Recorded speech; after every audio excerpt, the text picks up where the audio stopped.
The number 70 in the Talmud of Names of God came from the fact that they read this as a secret meaning of the Shema.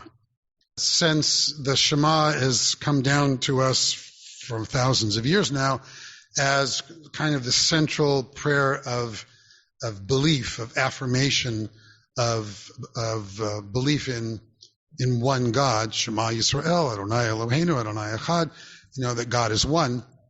The rabbis, the sages of the Talmud, who lived in over 500-year period, but they lived in different periods and in different locations between Israel and Babylonia and other places where there were lots of competing images of God and stories about God. And, there was Zoroastrianism where you have two gods, essentially, the good God and the bad God, and multiple gods. We had idolatry. And, when you read the Torah, the Torah is filled with anti-idolatry messages.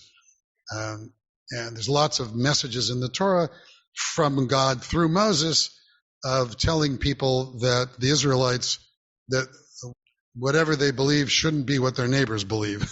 Whatever they do shouldn't be what their neighbors do.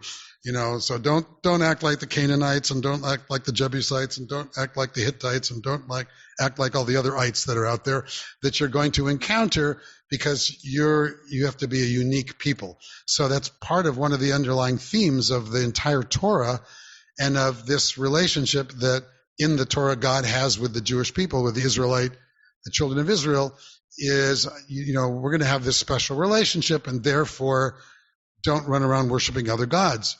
So the rabbis wrestled with all these differing notions of divinity and of godliness and and names of God that were all over the Middle East. And they looked at the Shema and they said, you see, the Shema is a secret kind of hidden message of the Shema, is that God is one, even though people may use different names to call God. That doesn't mean God is many different things. It just means we use different names.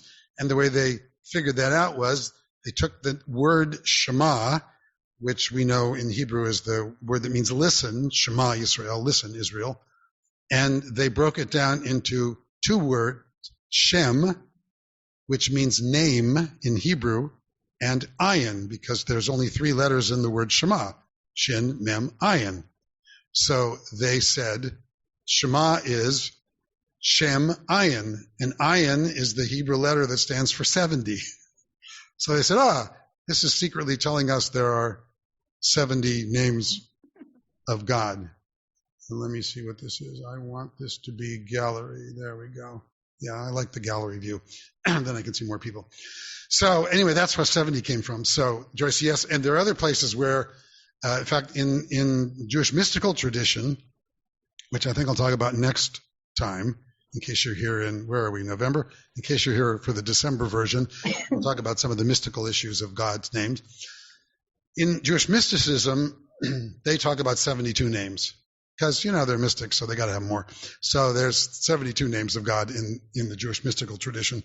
But in the traditional sages of the Talmud tradition, they use the Shema as this kind of secret message that there are 70 names for God. So what I wrote up was, here are the sort of traditional 70 names for God. So since I'm already into this class, we like to begin with blessings. So I'm going to begin with a blessing. And the traditional blessing that we use for Torah study is Baruch Atah Adonai Eloheinu Melech HaOlam Asher Kidshanu b'mitzvotav v'tzivanu la'asok b'divrei Torah, which is, blessed are you, Adonai, our God, ruler of the universe, who makes us holy with your mitzvot and commands us to occupy ourselves with words of Torah. Since we're talking about the 70 names of God, it's kind of interesting that we start with that blessing, because, as most of you know, in fact, probably all of you know, Jewish tradition is filled with blessings. In fact, the Talmud says we're supposed to say 100 blessings every day.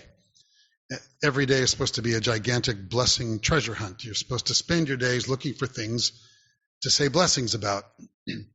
If you were a traditional Jew, those blessings would begin, Baruch atah Adonai, Eloheinu melech ha'olam. That's the short version. Like if it's Shabbat and you're blessing the wine, you'd go Baruch atah Adonai Eloheinu melech ha'olam borei peri hagafen, right? That's the short version. Baruch atah Adonai Eloheinu melech ha'olam, something. Blessed are you, Adonai, our God, ruler of the universe, something. Hamotzi lechem min haaretz, thanks for bread from the earth, or fruit of the vine, or whatever. And then there's the longer version, which is what I said with our blessing over Torah study. Well, what's interesting is that if you take those words literally, and they're words about God, Baruch atah Adonai Eloheinu melech ha'olam, we're saying, blessed are you, Baruch is blessed, are you atah, Adonai is a name for God. I talked about it last time. Adonai is the most often. There are 6,828 instances of the word Adonai in the Torah. 6,828. I'm going to give you a test later. You have to tell me what they all are. Just kidding. Okay, so, and Adonai is sort of the generic name for God in Jewish tradition, spelled several different ways, because there was a name, the personal name for God, and we don't know how it's pronounced, because it was pronounced only by the high priest, and only one day a year on Yom Kippur, and only in the Holy of Holies, and so we don't really know how it was. And so the rabbis and the people, the sages, used Adonai as a kind of generic G-O-D. And whenever they want to talk about God, they would use Adonai more than anything else. So here we say this prayer, or all the prayers that anybody says. You light candles, you say blessings over food, whatever you do, you start Baruch atah Adonai Eloheinu melech ha'olam. And I've often thought how interesting. Don't go away. Okay, I'm back with a prayer book. So we have this prayer book filled with blessings, many of which begin Baruch atah Adonai Eloheinu melech ha'olam. And in this prayer book, the Reconstructions prayer book, if you've ever looked at it, or if you want to pay attention from now on, you will notice that every single time the Hebrew says Adonai, the English says something different. Every time. And when the authors, the editors of the Reconstructions movement created this prayer book, here's what they wrote in the beginning. The most difficult translation issue is the question of God language. The classical translation of these Hebrew letters, Yud, He, Vav, He, the name of God is Adonai, which literally means Lord, L-O-R-D, which is, in case you hadn't noticed, relatively masculine in its understanding. Lord, there aren't any girls who are lords. There's a bunch of boys who are lords, but there aren't any girls who are lords. So it's instantly a problem if you care about gender-neutral language for God, to say Lord all the time. So those who edited our prayer book, including our own Mickey Bienenfeld, who was on the committee who did this, wrote, a masculine noun that does not work because of its gender, Lord. It doesn't work as living imagery. Furthermore, it's not consistent with a theology that stresses God's immanence, God's intimacy. God made manifest through human action or through nature and through the workings of the human heart, to say Lord for God. After a careful review of the responses to an experimental version of this that was sent to everybody, and a lengthy discussion among members of the commission, a decision was reached. Everywhere that these four letters, Yud, He, Vav, He, that's normally translated as Adonai, appears in Hebrew, a descriptive name of God appears in the English translation. Several reasons underlie this decision. It solves the problem that many people have in relating to the word Lord. It conveys some of the complexity and freshness of Jewish metaphors that refer to the divine. By explicating the many ways that God's presence is made manifest in Jewish liturgy, this mode of translation encourages every worshiper to become aware of the elements of the divine infused in all the many parts of our lives and the world. The use of these many metaphors is also meant to suggest that no words are adequate for naming or containing the divine. All the images together, as if all of the translations together point to a reality beyond themselves. So I went through the prayer book, because I'm your teacher, and you don't have this yet, I'll send it out next, and I wrote down every single translation of Adonai in the Ha-Neshama prayer book, which turned out to be 109 different versions. Here are some of them. For example, every time it said Adonai, which we would traditionally just translate as Lord, because that's literally what it means, the Reconstructionist prayer book instead said one of the following: source of light, source of life, sovereign of all worlds, life of all worlds, spirit of the word, the one, the highest one, the righteous one, the great one, the living one, the sublime one, the ineffable, the unseen, the just, the mighty, the beloved, the abundant, the boundless, on and on. You get the idea? All of these are different metaphors for the divine, sacred, gracious, all-knowing, majestic, resplendent, unseen, compassionate, everlasting, wise. 109 of them. I won't read them all, but I'll send them all to you. Well, actually, Rebecca will send them all to you, because I'm going to send it to Rebecca, and then she'll send them all to you. And you get this sense when you read this, it's really powerful. Imagine, because one of the things that I will tell you when I talk about Jewish mysticism is that the Jewish mystics believed that God's name is all of the names of God strung together, that's God's name. They believe God doesn't have a name, because God's God in their mind, this ineffable, undescribable presence in the universe. And so one of the ways they resolved the issue of what's God's name is, they said, if you take all of the Hebrew versions of God's name, because they thought in Hebrew, all of them, and you string them all together, that's gigantically God's name. It's as if we in English took all 109 of the translations of all of these qualities and said, that's God's name. The collection of all of these qualities. Why? It's what Mordecai Kaplan taught. Mordecai Kaplan taught God is not a being somewhere, but the qualities that we associate with God are what godliness is that we experience in the world. Harold Kushner once beautifully said, God is like a mirror. The mirror never changes, but everybody who looks in it sees something different. That was Rabbi Harold Schulweis, one of my teachers, actually. And it's the same with God's name. Where do these names come from?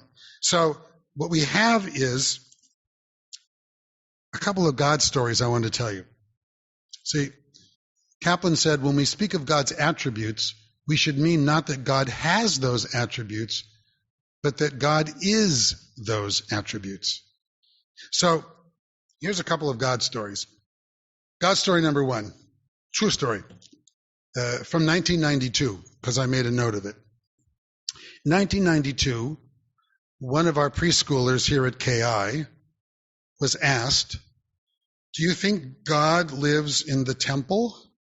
And the preschooler said, yes. No, I got this backwards. Preschooler asked the teacher, does God live in the temple? And the teacher said, yes. And the preschooler said, oh, I thought that was the rabbi. That was a 3-year-old. Okay, another story. We need more people in the room than the two of you that are here. I need a bigger audience to be laughing. Okay, so another story. You probably know this story. It's the story of the little boy who was told his father he was in the backyard playing catch with God. I'm sure you've all heard this. And his father said, how do you play catch with God?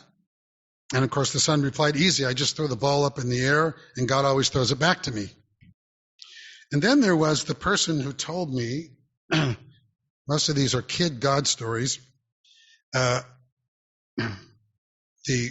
grandchild who looked out the window during winter and saw lightning for the first time and said, "Look, Grandma, God just took my picture."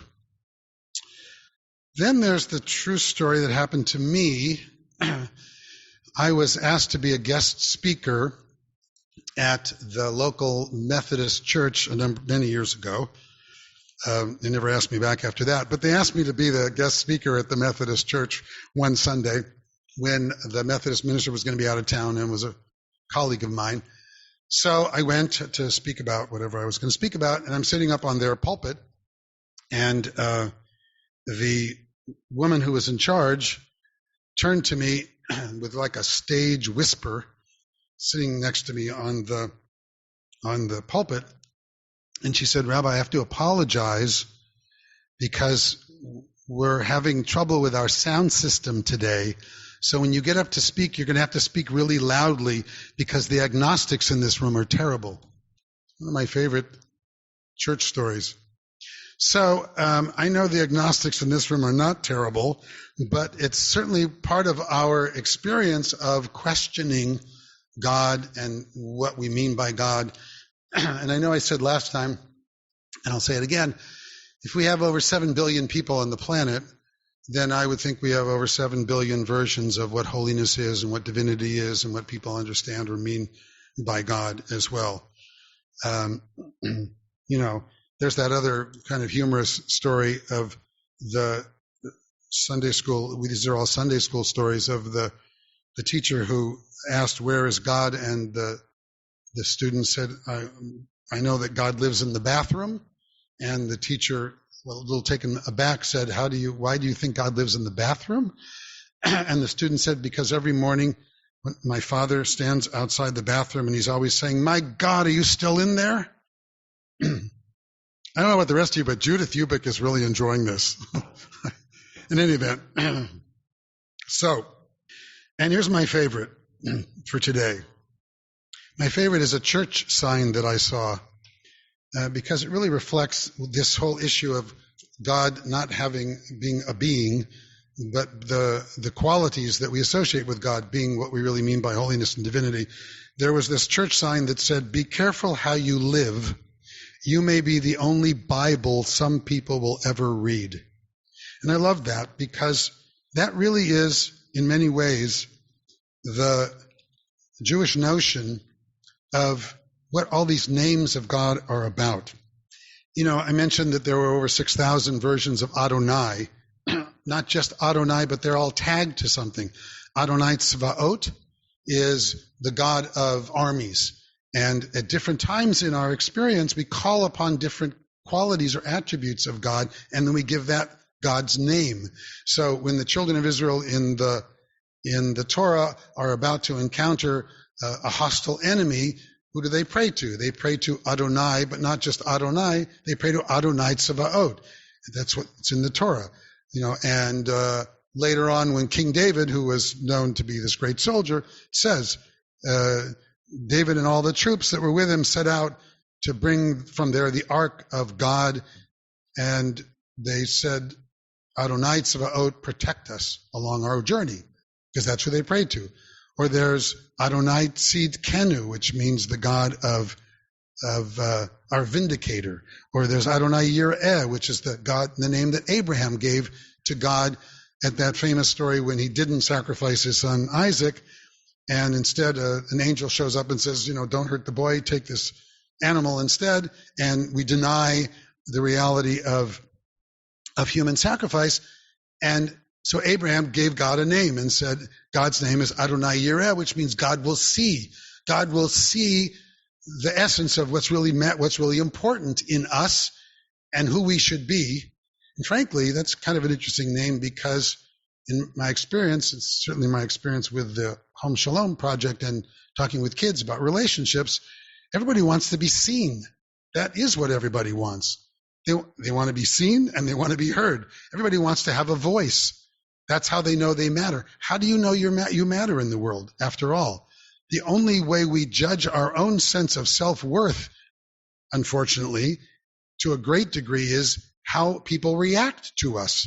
The mirror that everybody represents in our lives to us is how we judge ourselves. if the congregation the sanctuary was filled with people and I got up to speak and everybody went and did this, what would I think? Or everybody, if Rebecca mutes me every 3 seconds or something, what would I think? And if you're talking to someone, you know what it's like to talk to someone and they're doing this. Yeah. And you don't feel seen or heard because there's something distracting them, their phone, their whatever. Or it's part of the issue of, certainly in the women's movement, the movement for equality between men and women in our world, being seen and being heard is one of the most crucial elements of that whole struggle that those of us who have any consciousness at all struggle with all the time, because we know that, and women, bless you, women certainly, someone sneezed in here, women certainly know that one of the great challenges is that in mixed groups, in general, men tend to interrupt women all the time, in the middle of their speaking, all the time, in professional settings. That's just female realities. And often there's a minority of women and a majority of men, and women have to work twice as hard to get their voices heard. And I know so many women who tell me about professional experiences where they're in a meeting, they make a suggestion, it goes unacknowledged, some man repeats the same suggestion, and suddenly it's something important. Suddenly somebody notices it. And most women I know have had that experience in the professional settings of one kind or another. So all of us, that's why this whole subject I thought was interesting, the names of God, because how we talk about ourselves, how we talk about things that are important to us, the names that we give to qualities that matter to us, the names that people call us. When I do baby namings, I think I said this last time, but every time I do a baby naming, one of the things I share is that this famous midrash, the rabbinic commentary that says each of us has at least 3 names in our life: the name our parents give us, the name our friends call us, and the name that we earn for ourselves in the world. And then when I'm doing a baby naming, I go on to say something about, how the importance of the name that this child is going to create for herself or for himself in the world is the name that matters. And which I think is true, but in order to get there and make a name for yourself, you also have to be in a situation where people listen to you, where your name matters, in fact, to them, where you get acknowledged, where you get seen, where you get heard. So the fact that in Jewish tradition we have all of these names for God, and not just a name for God, actually is a reflection of our collective understanding that it's the searching for and the discovery of and the living out of qualities that we think are valuable in our own lives that really matters. That's what we mean in the very beginning. I say this a million times, but I'm saying it again. At the very beginning of the Torah, when we're introduced to human beings, and we're introduced with that famous phrase that human beings are made b'tselem Elohim, in the image of God. And obviously, throughout history, people keep asking, well, what do you mean you're made in the image of God? None of us look alike. So what's the image of God mean? It doesn't mean this is what God looks like. That's a straight line for a joke, I know, but I won't go there. Doesn't mean this is what God looks like, even though there are people who worship themselves as their own creator in life. We call that narcissism, I think. But Jewish tradition meant we have some of the qualities that we associate with God in human beings. Just as God is creative, we are creative. Just as God is compassionate, we call God Harachaman, one of God's names, the compassionate one. So we are supposed to be compassionate. And this list of 70 names that I shared with everybody, this list is a list of qualities that we are, in many ways, urged, encouraged, and often in Jewish tradition, commanded to emulate in our own lives. This is how God works. And, some of you heard me say this many times, because some of you have been around for the same 35 years that I've been here. But I often have said, these are God's hands, these are God's eyes, this is God's mouth, these are God's ears. This is how God works in the world. Very few of us have experiences like the figures in the Torah or the Bible, where people talk to God and God talks back to them. very few of us, some people have had that, but very few of us have that experience. So how does God work in the world? God works in the world according to Jewish tradition through the qualities we associate with God that we incorporate and then bring into the world. So, and that's why this list is a list really of qualities. What's the most famous psalm of the 150 or so psalms? Probably the 23rd psalm, I would guess. Psalm 23, traditionally translated in the King James Version, "The Lord is my shepherd, I shall not want," right? "Leadeth me beside the still waters," etc., etc. "Yea, though I walk through the valley of the shadow of death, I will fear no evil, for you are with me. Your rod and your staff, they comfort me," etc. Many of you have heard it many times. Adonai Ro'i, God is my shepherd, is the opening phrase. Adonai Ro'i lo echsar. God is my shepherd, I shall not, I will lack for nothing because God is my shepherd. So one of God's names is Ro'i, shepherd. Well, so what qualities do we associate with shepherd? Someone who takes care of us, someone who protects us, someone who looks out for us, someone to make sure we're fed and taken care of in every way. That's why we want God to be my shepherd, to shepherd me through the valley of the shadow of death, for God's sake. You know, it's like if you want to be shepherded through some place, it's definitely the valley of the shadow of death. You want to get to the other side. And at the other side, there's a feast. You live through it because God is your shepherd.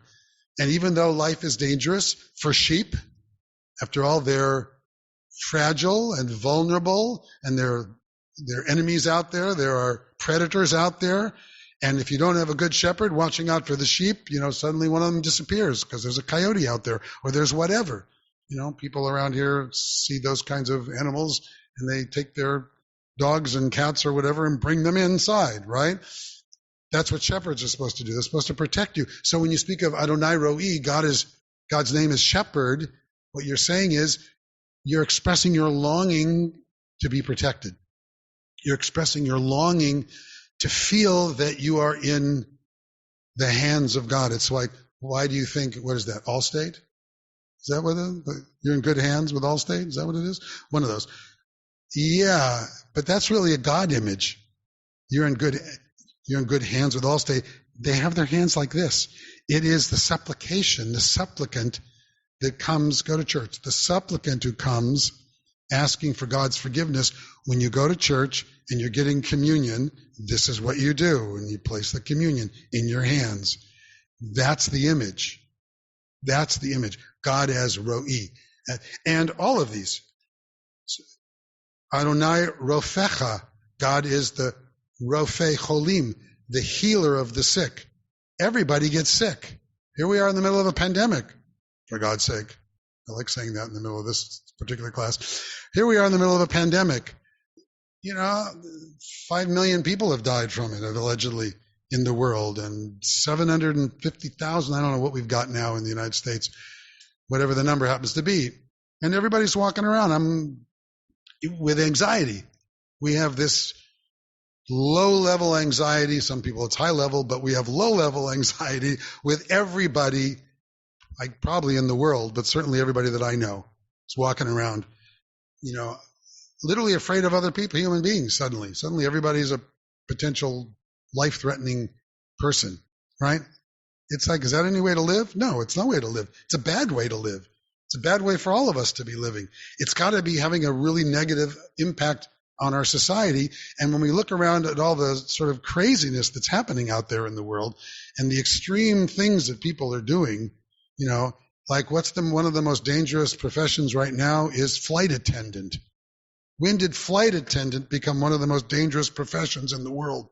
You know, suddenly, because of the pandemic, being a flight attendant is dangerous. Getting assaulted, they're getting abused. You know, it's like craziness is out there because we have this sense of tremendous vulnerability. And therefore, in Jewish tradition, we associated God's names with that which will calm our vulnerability, that which will speak directly to our fears. Because remember, in earlier times, I was talking today with someone who grew up with 6 brothers and sisters. It's unusual in today's world to have 6 brothers and sisters. It didn't used to be unusual. My wife's father was one of 8 brothers and sisters. That was quite normal in his time, in his community. People had lots of kids. Well, one of the reasons people had lots of kids was because everybody had kids who died, because infant mortality was so high.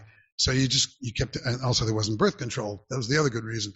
Lots of kids going on, and everybody experienced profound vulnerability all the time. So you think about these names, which are thousands of years old, all these Torah names for God. Literally, more than 3,000 years ago, we had articulated all these different names for God. And what were the names? They were names that we could cling on to address our own fears, our own anxieties, and our own real-life experiences, one of which is everybody gets sick. And if you're lucky, you get better after you get sick, because we are self-healing organisms fundamentally, but not always. So God is seen as Rofei, healer, Rofei Cholim, healer of the sick, because that's the ultimate healer, because we have this power. And we are godlike in that we are also healers. We heal ourselves every day, and we turn to healers, other human beings who are healers, when we get sick, to heal us. And to be, again, God's hands, God's ears, God's eyes, God's mouth to help us to do what God would do if God showed up as a being somewhere, as a healer, right? So, one of my favorite names for God, I think it's number 63 on my list, I don't know where it is. No, it's number 37, is Hamakom. Hamakom literally means the place. I've always loved this one, in part because I love the story of where it comes from, which, as you know, many of you, is the story of Jacob. I mentioned it, I think, last time, too. That Jacob, when he's running away from his brother Esau, because he was not the nicest of young men, and stole his brother Esau's blessings from their father Isaac. And when Esau came in and discovered that Jacob had stolen all of his blessings, he, in anger, turned to Jacob and said, "As soon as our father dies, I'm killing you." So Jacob's mother, Rebecca, said, "I think you should leave, honey. This would be a good time to leave before your brother kills you. So I want you to go to my family and hang out there for a while until his anger is assuaged." And so Jacob, in the middle of the night, runs away. And as you know the story from Genesis, he flees in the middle of the night. He's in the middle of the wilderness, all alone. He goes to sleep, puts a pillow under a rock as a pillow, and he has this dream. The dream is this famous ladder where there's angels going up and angels going down. And there's lots of midrash and rabbinic stories about that dream, which I won't go into at the moment. But when he wakes up, and God makes a promise in the dream that, I'll take care of you and I'll protect you and don't worry about it. And Jacob says, well, if you protect me, if you do that, then, I will be yours forever. And my descendants will all be your special people. And Jacob wakes up and he says this famous phrase about, an entire book was written about this phrase by Rabbi Larry Kushner. And the phrase is, Yesh Adonai b'makom hazeh v'anochi lo yadati in Hebrew. It's God was in this place and I didn't know it. It's always been one of my top 5 sentences in the entire Torah. Yesh Adonai b'makom hazeh v'anochi lo yadati. God is in this place and I didn't know it, because it speaks to all of us. It speaks to all of our experiences of sudden enlightenment, sudden aha moments, sudden light bulbs going on, sudden discovery of something meaningful, profound, a relationship, a moment, a scene, a vision, where we go, oh, and we see something beyond the self. We something perhaps that we think is literally miraculous about the world in which we live. I think it's a miracle that I live in Pacific Palisades, and I can drive down to Mescal and turn on Pacific Coast Highway, and suddenly I'm looking at the ocean. And, there's a couple of traditional blessings when you see the ocean in Hebrew. One of them is Baruch atah Adonai Eloheinu melech haolam she'aseh et hayam hagadol. Blessed are you, Adonai, our God, who created the great sea. And one of them is Rokah haaretz al hamayim, which means you thank God for stretching the land to the water. it's a little awkward in English, Rokaha Aretz Al Hamayim, but remember those horrific scenes of the tsunami, and where was the last horrible tsunami? Was it in like Thailand or someplace years ago, where there was that horrific tsunami that killed, huge numbers of people, and there was that horrible picture of some guy, because the way that tsunami starts is all the water recedes into the ocean before it comes flooding this way, and there was this horrible picture that I never got out of my mind of some guy, a person, walking out because looking at the miracle of the ocean receding, and he walked out because he could walk out way farther beyond the shoreline used to be, and then of course the tsunami came, and that was the end of that. But and I remember that every time I say that blessing, which is part of the traditional morning blessings, and I say it every day. We thank God, Rokaha Haaretz Al Hamayim, who stretched the land to the sea, to the ocean, to the water, as if God, this consciousness said, "Oh, I guess I can't let the water just overrun all the earth, so we have to stretch the land so that it stops the water right here at the shoreline." And I have this picture every time I drive down PCH of someone stretching the land just how to hold the water right where it is. Because if it didn't, I'm in the Palisades after all. I'd be swimming. So, the water's got to stay there. The land's got to stay where it is. And to see something as everyday and ordinary as the sand and the sea as a miracle is what that blessing represents. To say, Baruch atah Adonai Eloheinu melech haolam rokaha haaretz al hamayim. Bless God for stretching the land to hold just to where the water is. Just right there. Isn't that amazing? It just goes far enough so that there's a shore. That's how they thought. I always thought that was brilliant. And every time I drive down Pacific Coast Highway, not only do I love seeing the ocean, that's why I like cruises, because you're on the ocean, but I think of them, how I could look at that simple geological reality. We have ocean and we have shore and we have mountain, and see it as a miracle and see it as a reflection of God's presence in this universe. To say God is Rokaha Aretz, God is the stretcher of the land that keeps me safe, because without it I'd be swimming. And when Jewish tradition calls God Hamakom, the place, based on that Jacob story, because Jacob woke up and said, God was in this place, Hamakom, this place, and I didn't know it. They then ask, well, what is God's place? And they answer, the rabbis, the sages of the Jewish tradition of the Talmud say, God's place is wherever you open your eyes and recognize God's presence, that's God's place. That means it's up to us. That means our ancestors thought, like I often say, we're meaning makers.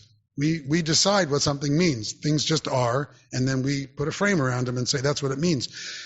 We do that with God. We do that with divinity. We do that with sacredness. We do that with holiness. We do that with how do you separate the everyday, the ordinary, from something that's special and sacred. We do it by our own choice in our own minds by saying, that's amazing. That's miraculous. That's a wonder. What's a wonder of the world? We have 7, 8, I don't know how many wonders of the world we have these days. Keep coming up with new wonders of the world. Amazing waterfalls, and I don't know whatever they are, wonders of the world. Things that are natural. There's this famous story of a guy standing on the edge of the Grand Canyon and saying to one of the what do they call the people that take you around? Guides, yeah. One of the guides. And the famous story turns to the guide and says, looks at the Grand Canyon for the first time and is amazed and overwhelmed and says, this is incredible. I wish I was here when this was made. And the guide said, you are. You are. It's being made right now. And all of the miracles, the natural miracles of our world are being made right now. We're living in them. We're living with them. We're screwing up many of them, but we're still living with them. Hopefully we'll have our consciousness about climate change and all will help us to start addressing some of these and our impact. Look at our impact. Are we not God-like that we can destroy the world? We are the destroyers of the world the same way we are creators of things, So the fact that we can have that impact on the world by what we do and the choices we make is another reflection of what our ancestors meant by saying, Tselem Elohim, made in the image of God. And really what they meant was the simple thing that, again, I've said 1,000 times from every pulpit, which is that what we say matters and what we do matters and who we are matters. That's the godliness of our being, that we have an impact on the world. That, and when we work with teens and we work with kids, what we want them to do is recognize that they have some agency in the world, that what they say does matter, and that what they do does matter in the world, for good or for bad, and that their voice does matter. So that's part of what Hamakom is such a powerful name for God, the place, to me, because it always reminds me that God is there in potential. Holiness is there. Sacredness is everywhere, in every relationship, possibly, but not inevitably. We have this notion in Jewish life of the Yetzer Tov and the Yetzer Ra, the good and evil inclination, which is our version of what lots of other cultures have, that sort of duality of human beings, because we all experience that. It's like there's little pictures of the angel and devil on your shoulders and things like that. Are we following our better angels or are we following our worser angels? What are the choices that we're making? Do we give in to, temptations that we feel bad about afterwards, or do we not? All those kinds of things. Well, that's the human condition, after all. The human condition this is the human condition, up and down and up and down. The human condition is that we grow and we learn and we make mistakes. We only learn from mistakes, after all. I had a book proposal. I was going to write a book called Failure Way to Success, but I never did. But because that's the way everybody, it's not my invention. Everybody that you ever read, every successful person failed their way to success. That's the human condition. If you don't try something, you don't fail something, you don't fall down something, you don't know how to do it, you don't know how to get up. It's like, the best metaphor is learning how to ride a bike, I guess. That's the metaphor everybody uses. Nobody just gets on a bike and rides it. You get on a bike and you fall down. You get on a bike and hopefully you got someone there who walks along with you and keeps you stable until you can do it on your own. But inevitably you fall down and then you get up and you fall down. Or it's like a baby, toddlers trying to walk. It's even a better metaphor because everybody's experienced that. You watch little short kids, little toddlers learning how to walk, and they're going to go, and they collapse, right? Because they don't know how to do it yet. And they get up and they try to look. Fortunately, they're really close to the ground, so they don't get hurt when they do it. But they fall down, they get up, they fall down. What if they fell down and said, oh, okay, I failed, that's it, and they never got up again? And they never learned to walk, right? But we all walk. And we all walk because because built into the human body, built into the human being, before you learn to be afraid of mistakes, is that you just try things until you get it right. That's what babies do. We get that sort of bludgeoned out of us as we go to school and suddenly learn that you're not supposed to make mistakes. And so then we get anxious about making mistakes and we stop trying. We only do things that we know are going to be the right answer, because that's unfortunately part of the negative kind of training that we end up with often, instead of encouraging us to just keep failing. It's like the famous Thomas Edison thing. What did he say? I took 1,000 times failures to learn how to make the light bulb work or something. And so I didn't fail 1,000 times. I just 1,000 different ways to get me to the right way. That's the kind of God is, when we talk about names of God, Hamakom is the place where we are supposed to be open to discovering a sense of the divine. And that can be anywhere. And that can be in any relationship. And that's the power of even just one of the 70 names of God. Now, if you have that list in front of you, because some did, there's a whole bunch of them that start with El. El is the Hebrew name is a generic term for God from the Middle East. And there's lots of qualities that are associated with El. El Shaddai is one of God's names, and Shaddai is literally one of the Hebrew words that has a cognate that means breasts, the God of breasts. Why would you call God the God of breasts? Well, no, you can't really answer, so I'll just answer for you. Because that's a source of nurturing. So it's like El Shaddai, in a sense, is the God of nurturing. The God who, when you are totally helpless as a baby, it's your only source of food, of sustenance, is your mother's breasts. So consequently, to associate God with the most fundamental nurturing that you can ever get, which is a baby suckling on a mother's breast, is an ancient and very powerful image of God as nurturer. Because we want to be nurtured in life, because if you don't have nurture, you die. El Roi, God of my king, or El, the God who sees me, or El Rachum, the God who is of compassion, or El Hanun, the God of graciousness, or, all of those. Or there are other generic names for God in the Bible that you all know. Like everybody knows the Hebrew word hallelujah. They may not know it's a Hebrew word, but it's a Hebrew word. Hallelujah, right? Lots of psalms and with hallelujah, and there's lots of songs that are hallelujah. Hallelujah is what do you call that? It's a word a name made up of two words, hallelu and Yah. Because Yah is a generic Hebrew name for God. Hallelujah means we celebrate God. We glorify God. Hallelujah. Or anybody that has Yah, any name that has Yah in it, has something to do with a quality associated with God. Hallelujah. Yah, God is my strength. In the book of Exodus, hallelujah. And one of the names for God is Shalom. In the book of Judges, God is called Adonai Shalom, the God of Shalom. Shalom becomes, which is interesting, this will show you a little insight into Orthodox Judaism. Since Shalom is one of the names of God, Shalom, of course, means peace, but it doesn't just mean peace as in the absence of conflict. Shalom, it comes from the Hebrew word shalem, which means wholeness. So when Hebrew picked the word shalom to mean peace, what it meant was fulfillment, completion, and wholeness. A society that is whole, where there isn't dissension and people pulling apart. That's what shalom is. It's this sense of all the pieces fitting in together. It's not peace as in no conflict.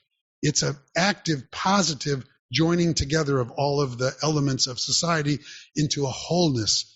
So, because shalom is a name of God, in the Orthodox tradition, you are forbidden to have a doormat in front of your door that says shalom, which you would think, that's a nice greeting to have in front of your door, your front door.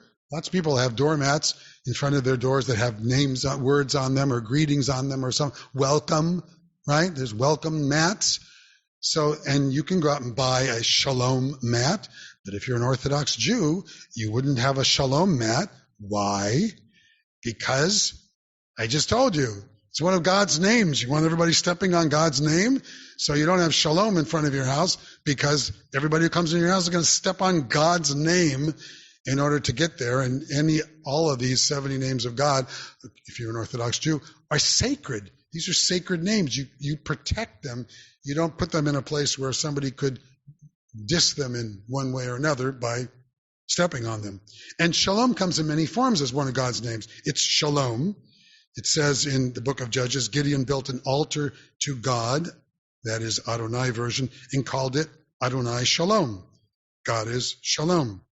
And in the Talmud, Rav Hannah said, Shalom is one of the names of God. That's where it comes from. Or God is also called Sar Shalom, the eternal Shalom, or Sar Shalom, the ruler of Shalom, the source of Shalom, Makor Shalom. That's one of God's names, Makor Shalom, the source of peace. So if you are back to Makom, as I mentioned, if you are seeing God's name as any place where your own sensitivity experiences a sense of the sacred, then anytime anybody helps to create an environment of shalom, God's presence is there. It's like one of the phrases in the Talmud is, when any two people get together and study words of Torah, the Shekhinah, which is another one of the 70 names of God, God's presence is there. If two people are there and they're not doing that, God's presence might not be there. But if two people are there and they're engaged in Torah, three of them behind me, Torah study, automatically God's, according to the rabbis, because they were Torah studiers, God's presence is there.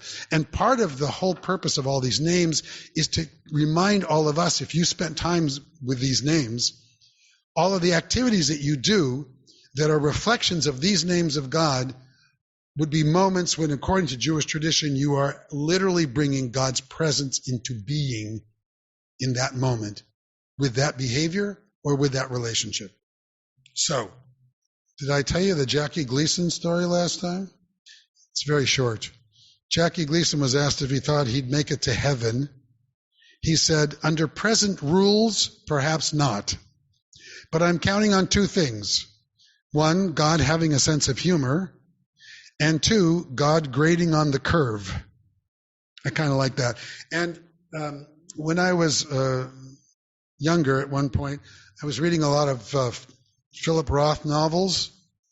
You may remember Philip Roth. Yeah. So one of the things that I wrote down from one of my Philip Roth novels was, this is what he wrote. As a tiny child, I turned from the window out of which I was watching a snowstorm, because he grew up in the East, and I hopefully asked, Mama, do we believe in winter? I love that quote because it reminded me, every time I think about it, of the power of our own belief and our own context. Like, what if Mama said, no, we don't believe in winter? So would you take your coat off and then run outside because we don't believe in winter? The attitude is everything. And if you bring an attitude of gratitude to all of your experiences in the world, then you live a life of gratitude. If you bring an attitude of holiness, of reflecting any of these qualities of the 70 names of God, then you experience that sacredness and that divinity in those moments because you bring them to those moments. And that was I think, one of the great insights of our ancestors, of the sages of Jewish tradition. You know, it's like there was an evangelical Christian minister named Harry Emerson Fosdick. He's a great preacher. And he said something once that I wrote down because I thought it was so fabulous. He wrote, I would rather live in a world where my life is surrounded by mystery than live in a world so small that my mind could comprehend it. I love that. I wish I'd said that. I just did. I would rather live in a world where my life is surrounded by mystery than live in a world so small that my mind could comprehend it. And that's what I think about these 70 names of God. And we'll talk about mysticism next time and some other things, but that, being open to the mystery is part of what being a religious person to me means. Not which mitzvot you may do or not do. It's your attitude about life. It's your openness to experiencing holiness in the everyday miracles that we have and that we experience in our lives, or in the everyday relationships that we have, family and friends and community. That's where we find the most powerful names of God. So this was an hour class, and my hour is up. And thank you all.